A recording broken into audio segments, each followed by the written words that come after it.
Vazhakulam bus സ്റ്റാൻഡിൽ അവശനിലയിൽ കണ്ടെത്തിയ യുവാവ് മരിച്ച സംഭവത്തിൽ 4 പേർ പിടിയിൽ. വാഴക്കുളം കാവന സ്വദേശി കുഞ്ഞുവീട്ടിൽ ഷാമോനാണ് മരിച്ചത്. ഷാമോനെ മർദ്ദിക്കുന്ന CCTV ദൃശ്യങ്ങൾ ലഭിച്ചതിനെ തുടർന്നാണ് നടപടി. കഴിഞ്ഞ ദിവസമാണ് വാഴക്കുളം ബസ് സ്റ്റാൻഡിൽ കാവന സ്വദേശി കുഞ്ഞുവീട്ടിൽ ഷാമോനെ അവശനിലയിൽ കണ്ടെത്തിയത്. തൊടുപുഴയിലെ ആശുപത്രിയിൽ പ്രാഥമിക ചികിത്സയ്ക്ക് ശേഷം വീട്ടിലെത്തിച്ചുവെങ്കിലും അധികം താമസിയാതെ ഷാമോന് ശാരീരികാസ്വസ്ഥതകൾ ഉണ്ടാവുകയും തുടർന്ന് വീണ്ടും ആശുപത്രിയിൽ എത്തിച്ചെങ്കിലും മരണപ്പെടുകയുമായിരുന്നു.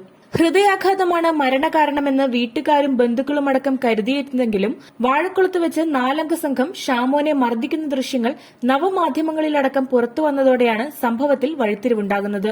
തുടർന്ന് പോലീസ് അന്വേഷണം ഉണ്ടാവുകയും ഷാമോന്റെ സഹോദരനടക്കം മർദ്ദനക്കേസിൽ 4 പേരെ പോലീസ് അറസ്റ്റ് ചെയ്യുകയും ചെയ്തു. തലയിൽ ഉൾപ്പെടെ നിരവധി മുറിവുകൾ കണ്ടെത്തിയതായും മർദ്ദനം നടന്ന സ്ഥലത്തിന് സമീപത്തുണ്ടായിരുന്ന CCTV ദൃശ്യങ്ങൾ ഉൾപ്പെടെ പോലീസ് ശേഖരിക്കുകയും ചെയ്തു. പോസ്റ്റ്മോർട്ടം റിപ്പോർട്ട് ലഭിച്ചതിനു ശേഷം മാത്രമേ മരണം സ്വാഭാവിക മരണമാണോ കൊലപാതകമാണോ എന്ന് സ്ഥിരീകരിക്കാൻ കഴിയൂ എന്നും വാഴക്കുളം പോലീസ് വ്യക്തമാക്കി. News bureau, Vazhakulam.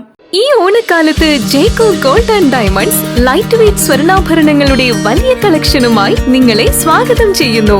3 പവനിൽ തുടങ്ങി 5 പവൻ, 10 പവൻ, 100 പവൻ വരെയുള്ള വെഡിംഗ് സെറ്റുകൾ. കല്യാണ പർച്ചേസുകൾക്ക് പ്രത്യേക ഓഫറുകൾ. നിങ്ങളുടെ പഴയ സ്വർണ്ണാഭരണങ്ങൾ ജേക്കോ ഗോൾഡ് ആൻഡ് ഡയമണ്ട്സിന്റെ HUID ഹോൾമാർക്ക് സ്വർണ്ണാഭരണവുമായി മാറ്റി വാങ്ങാം. ഏവർക്കും ജേക്കോ ജുവൽസിന്റെ ഓണാശംസകൾ. ജേക്കോ ജുവൽസ്, തൊടുപുഴ.